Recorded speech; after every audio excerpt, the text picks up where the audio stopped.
शुरू अल्लाह का नाम लेकर जो बड़ा मेहरबान निहायत रहम वाला है। लोगों, अपने परवरदिगार से डरो कि क़यामत का जलजला एक हादिसा अजीम है।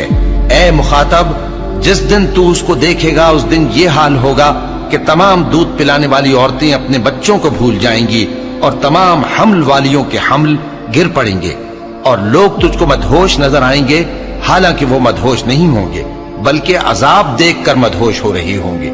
बेशक अल्लाह का अजाब बड़ा सख्त है। और बाज लोग ऐसे हैं जो अल्लाह की शान में इल्म के बगैर झगड़ते और हर शैतान सरकश की पैरवी करते हैं, जिसके बारे में लिख दिया गया है कि जो उसे दोस्त रखेगा तो वो उसको गुमराह कर देगा और दोज़ख के अजाब का रास्ता दिखाएगा।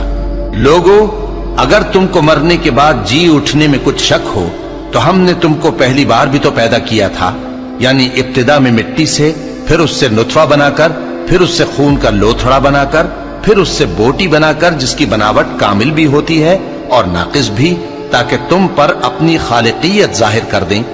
और हम जिसको चाहते हैं एक मियाद मुकर्रर तक पेट में ठहराए रखते हैं, फिर तुमको बच्चा बनाकर निकालते हैं, फिर तुम जवानी को पहुंचते हो और बाज कब्ल अज़ पीरी मर जाते हैं और बाज बुढ़ापे की निहायत खराब उम्र की तरफ लौटाए जाते हैं कि बहुत कुछ जानने के बाद बिल्कुल बेइल्म हो जाती हैं। और ऐ देखने वाले, तू देखता है कि एक वक्त में जमीन खुश्क पड़ी होती है, फिर जब हम उस पर मे बरसाते हैं तो वो शादाब हो जाती और उभरने लगती है और तरह तरह की बारौनक चीजें उगाती है। इन कुदरतों से जाहिर है कि अल्लाह ही कादिर मुतलक है जो बरहक है, और ये कि वो मुर्दों को जिंदा कर देता है, और ये कि वो हर चीज पर कुदरत रखता है, और ये कि क़यामत आने वाली है उसमें कुछ शक नहीं, और ये कि अल्लाह सब लोगों को जो कब्रों में हैं जिला उठाएगा। मोमिनो, तुमको जायज नहीं कि जबरदस्ती औरतों के वारिस बन जाओ, और देखना इस नीयत से कि जो कुछ तुमने उनको दिया है उसमें से कुछ ले लो, उन्हें घरों में मत रोक रखना। हाँ, अगर वो खुले तौर पर बदकारी की मुर्तकिब हों तो और बात है, और उनके साथ अच्छी तरह से रहो सहो। फिर अगर वो तुमको नापसंद हों तो अजब नहीं कि तुम किसी चीज को नापसंद करो और अल्लाह उसमें बहुत सी भलाई पैदा कर दे। और अगर तुम एक औरत को छोड़कर दूसरी औरत करनी चाहो और पहली औरत को ढेर सा माल दे चुके हो तो उसमें से कुछ मत लेना, भला तुम बुहतान लगाकर और खुला गुनाह करके अपना माल उससे वापस लोगे।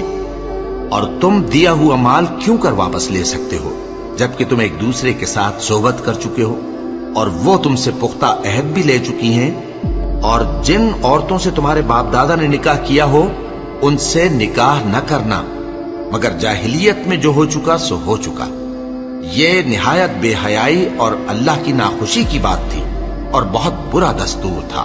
तुम पर तुम्हारी माएं और बेटियां और बहनें और फूफियां और खालाएं और भतीजियां और भांजियां और वो माएं जिन्होंने तुमको दूध पिलाया हो और रिजाई बहनें और सासें हराम कर दी गई हैं। और जिन औरतों से तुम खलवत कर चुके हो उनकी लड़कियां जिन्हें तुम परवरिश करते हो वो भी तुम पर हराम है।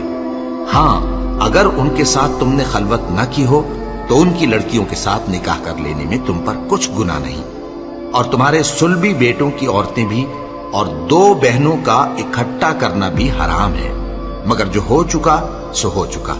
बेशक अल्लाह बख्शने वाला है, बड़ा मेहरबान है। और शौहर वाली औरतें भी तुम पर हराम हैं, मगर वो जो कैद होकर बांदियों के तौर पर तुम्हारे कब्जे में आ जाएं।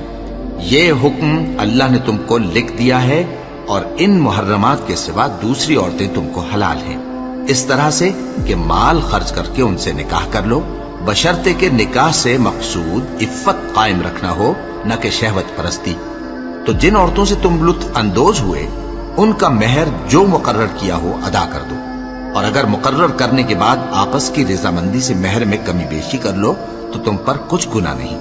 बेशक अल्लाह सब कुछ जानने वाला है, हिकमत वाला है। और जो शख्स तुम में से मोमिन आजाद औरतों से निकाह करने का मकदूर न रखे तो मोमिन बांदियों ही से जो तुम्हारे कब्जे में आ गई हो निकाह कर ले। और अल्लाह तुम्हारे ईमान को अच्छी तरह जानता है। तुम आपस में एक दूसरे के हमजिन्स हो, फिर उन लौंडियों के साथ उनके मालिकों से इजाजत हासिल करके निकाह कर लो और दस्तूर के मुताबिक उनका मेहर भी अदा कर दो। बशर्ते कि वो पाक दामन हो, न ऐसी कि खुल्लम खुल्ला बदकारी करें और न दरपर्दा दोस्ती करना चाहें। फिर अगर वो निकाह में आकर बदकारी का इर्तिकाब कर बैठें तो जो सजा आजाद औरतों के लिए है उसकी आधी उनको दी जाए। ये बांधी के साथ निकाह करने की इजाजत उस शख्स को है जिसे गुनाह कर बैठने का अंदेशा हो, और ये बात कि सब्र करो तुम्हारे लिए बेहतर है, और अल्लाह बख्शने वाला है, मेहरबान है। कुरान करीम में अल्लाह ताला ने इरशाद फरमाया, मन यक़्तुल मुअमिनन मुतअम्मिदन फजज़ाउहु जहन्नम खालिदन फीहा व ग़ज़िब अल्लाहु अलैहि व लअनहु व अअद्द लहु अज़ाबन अज़ीमा। जिस शख्स ने किसी मुसलमान को जानबूझकर कत्ल किया नाहक, अल्लाह ताला फरमाते हैं फजज़ाउहु जहन्नम खालिदन फीहा, ऐसा शख्स हमेशा हमेशा जहन्नम में रहेगा। ये कुरान करीम की आयत है। फजज़ाउहु जहन्नम खालिदन फीहा, ऐसे शख्स का बदला जहन्नम है, खालिदन फीहा, हमेशा जहन्नम में रहेगा। सिर्फ इस पर बस नहीं, अल्लाह फरमाते हैं वग़ज़िब अल्लाहु अलैहि, अल्लाह उस पर गजबनाक होंगे। सिर्फ इस पर बस नहीं, अल्लाह फरमाते हैं वलअनहु, ऐसे शख्स पर मैं लानत करूंगा। सिर्फ इस पर बस नहीं, अल्लाह फरमाते हैं वअअद्द लहु अज़ाबन अज़ीमा, ऐसे शख्स के लिए मैंने बहुत बड़ा अजाब तैयार कर रखा है। फजज़ाउहु जहन्नम वग़ज़िब अल्लाहु अलैहि वलअनहु वअअद्द लहु अज़ाबन अज़ीमा। 4 सजाएं अल्लाह ताला गिनवा रहे हैं नाहक किसी मुसलमान को कत्ल करने वाले को, कि मैं उसको हमेशा हमेशा जहन्नम में रखूंगा।